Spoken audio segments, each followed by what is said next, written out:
ये twist question है, ये मेरा ही क्वेश्चन है जो मैं पीडीएफ आपको देने वाला हूं।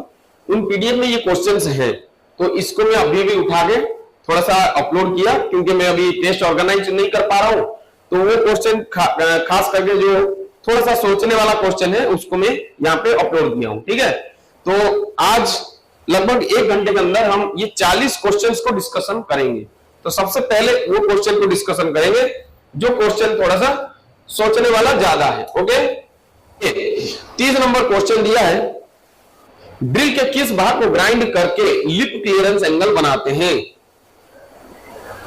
तो ये एकदम सिंपल क्वेश्चन है कि ड्रिल के किस भाग की बात किया है, किस भाग को हम ग्राइंड करेंगे तो लिप क्लियरेंस एंगल बनेगा। तो क्या होगा आंसर, हिल होगा, पॉइंट होगा, बॉडी होगा या लिप होगा? क्या होगा? दैट इज लिप, क्योंकि आपको पता है लिप में ही लिप क्लियरेंस एंगल दिया जाता है। और लिप क्लियरेंस देने का मतलब क्या हुआ? लिप को घर्षण से बचाने के लिए। तो याद रखें, ये जो लिप है, ये लिप कटिंग एज को ही कहा जाता है। Lip clearance angle hard metal, soft metal और नॉर्मल मेटल के लिए अलग अलग होते हैं। ये नॉर्मल मेटल को हम रिमूव कर देते हैं तो 2 टाइप के मेटल रहेंगे।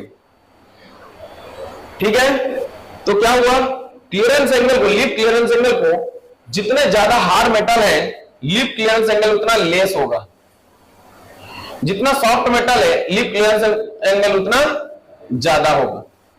उदाहरण के तौर पे अगर मैं आपको बताऊं कि अगर कास्ट आयरन की लिप क्लियरेंस एंगल 8 से 10 डिग्री होती है,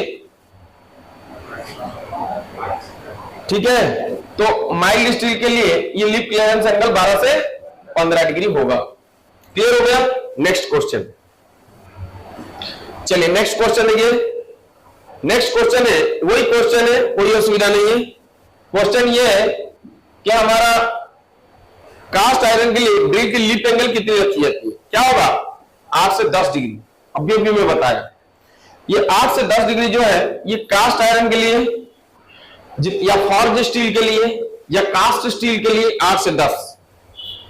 ठीक है, अच्छा देखो 1 मिनट वेट। उसके बाद क्या, 8 से 20 डिग्री, ये 8 से 20 डिग्री जो है ये थोड़ा सा क्या हुआ, लिप एंगल बढ़ा।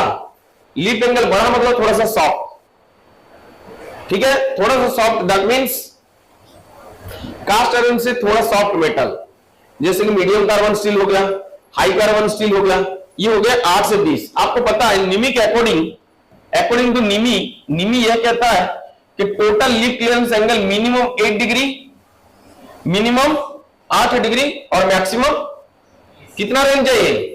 बिल्कुल, निमी के अनुसार मिनिमम 8 डिग्री और मैक्सिमम 20 डिग्री रहता है। तो इसके अंदर सभी धातुएं आ जाती है कि नहीं?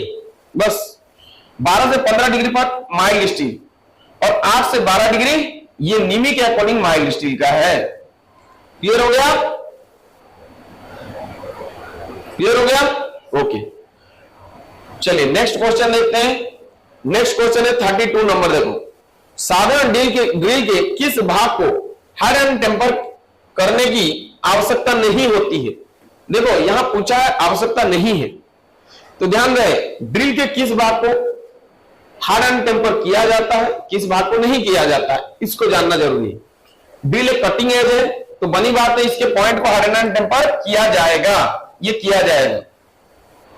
ड्रिल को काटने का भाग कौन सा है? लिप, तो लिप को भी किया जाएगा। बॉडी के अंदर अगर हम बॉडी को हार्ड नहीं करेंगे तो बॉडी में क्या रहता है? मार्जिन रहता है, मार्जिन घिस जाएगा, तो इसलिए बॉडी को भी हार्ड एंड टेम्पर किया जाता है। लेकिन किसको नहीं किया जाता है? टैंक को, क्योंकि टैंक को अगर हम, तो ये होगा आंसर, टैंक को अगर हम हार्ड एंड टेम्पर नहीं करेंगे, एक कर देंगे तो उसके ऊपर जो ड्रिफ्ट के द्वारा चोट मारते हैं तो टैंक टूट सकता है, तो इसलिए इसको हार्ड एंड टेम्पर नहीं किया जाता है। क्या क्लियर हो गया? ओके, नेक्स्ट क्वेश्चन देखते हैं। नेक्स्ट क्वेश्चन दिया है, इनमें से टू फ्लूटेड ड्रिल किस ड्रिल के श्रेणी में आता है?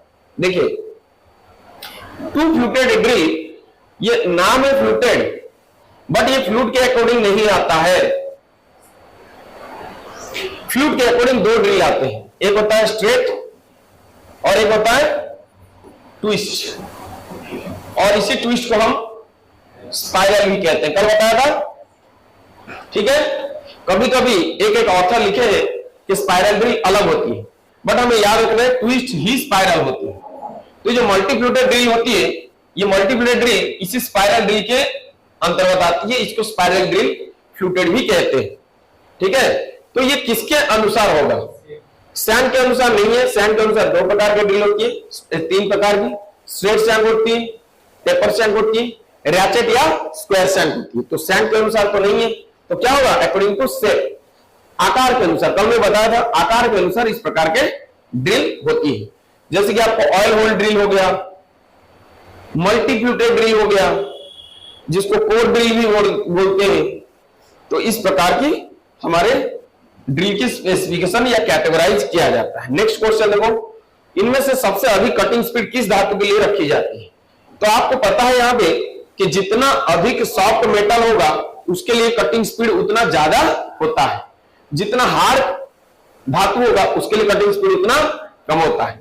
तो ध्यान रखें, कटिंग स्पीड और फीड में ये हमेशा विपरीत चलते हैं।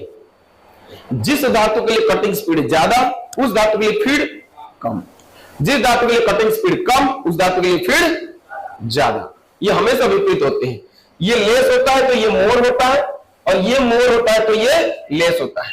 ये डिपेंड करता है hardness of material to be drill. ठीक है, हार्डनेस ऑफ ड्रिल्ड मटेरियल, जिस धातु को हम काटने जा रहे हैं उस धातु की कठोरता के ऊपर निर्भर करता है। अगर धातु की कठोरता ज्यादा है, जब कठोरता ज्यादा होता है, हार्डनेस जब ज्यादा होता है मतलब मोर होता है, तो यहां पे फीड को हम क्या रखते हैं? लेस रखते हैं, सॉरी फीड को ज्यादा रखते हैं। ठीक है, फीड को क्या रखते हैं? ज्यादा रखते हैं। फीड को यहां मोर, और स्पीड को हम क्या रखते हैं? स्पीड को लेस। उसका उल्टा है क्या? सॉफ्ट मेटल में, सॉफ्ट मेटल में फीड रहेगा कम लेस और स्पीड रहेगा ज्यादा। इस चीज को आप हमेशा दिमाग में फिक्स कर लो, यह अक्सर एग्जाम में आता है। ठीक है, हार्ड मेटल के लिए स्पीड कम फीड ज्यादा, सॉफ्ट मेटल के लिए स्पीड ज्यादा फीड कम। ओके, चलिए नेक्स्ट क्वेश्चन देखते हैं। तो यहां पे क्या होगा आंसर? सबसे अधिक कटिंग स्पीड किसके लिए रहेगा? जो सॉफ्ट धातु है। सॉफ्ट सबसे कौन सा है? हार्ड लकड़ी, एल्यूमिनियम से भी और सॉफ्ट है। 35 नंबर देखते हैं। अगर किसी ड्रिल के वेब अधिक मोटी हो जाती है तो क्या होगा? बढ़िया क्वेश्चन है, शानदार क्वेश्चन, अच्छा है कि नहीं? तो जिसकी वेब ज्यादा मोटी हो जाती है उसके क्या डिफेक्ट आएगा? देखो इसमें कई सारे डिफेक्ट्स लिखा हुआ है, जिससे होल अधिक बड़े साइज का बनेगा। होल तभी अधिक बड़े साइज का बनता है जब असमान चीज होती है, असमान लिप एंगल या असमान लिप लेंथ। ठीक है, जब लिप की लेंथ या लिप की एंगल, ये दोनों में से कोई एक चीज असमान हो जाती है, तब ये होल अधिक बड़े साइज के हो जाते हैं। इसको ओवर साइज होल बोलते हैं। इसके अलावा घर्षण अधिक कब होगा? घर्षण तभी अधिक होगा जब टूल की क्लियरेंस एंगल कम हो जाएगा, टूल की क्लियरेंस एंगल कम हो जाएगा, या फिर टूल ब्लंट होता है। क्या?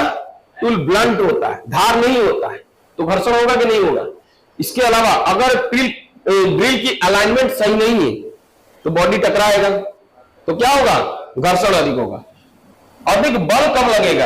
अधिक बल तभी लगता है जब ये डेड सेंटर या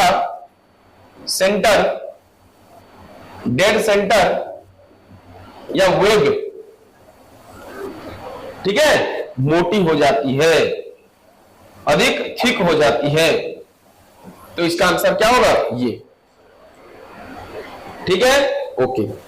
नेक्स्ट क्वेश्चन देखते हैं। नेक्स्ट क्वेश्चन देखो 36 नंबर। लिप क्लियरेंस कोण अधिक होने से क्या होता है? देखो लिप क्लियरेंस कोण अधिक होने से क्या होगा? देखो, लिप क्लियरेंस अधिक होने से होल अधिक बड़े साइज के बनेगा, घर्षण अधिक होगा, कटिंग एज टूट जाएगा या रफ होल बनेगा। कौन बताएगा? दिया है क्लियरेंस एंगल अधिक। अगर यह लेस देता तो आंसर क्या होता? घर्षण अधिक होगा।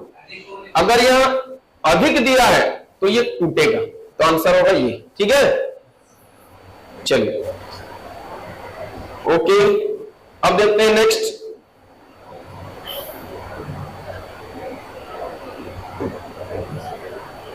थर्टी 37 नंबर ना, 37 नंबर देखो दिया, वो कौन सी ड्रिल होती है जिसके द्वारा कोई नई होल नहीं बनाया जाता है?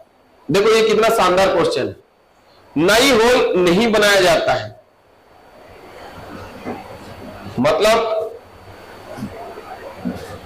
मतलब क्या हुआ कि ऐसा ड्रिल भी होता है, ऐसा ड्रिल भी होता है जो होल नहीं बनाता है।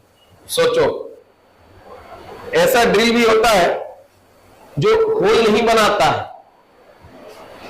क्या कर रहे हो? दोबारा मोबाइल ओपन नहीं करना, ध्यान रहे। मोबाइल को बिल्कुल रूल रेगुलेशन भूल गए हो क्या? मोबाइल क्यों ओपन किए?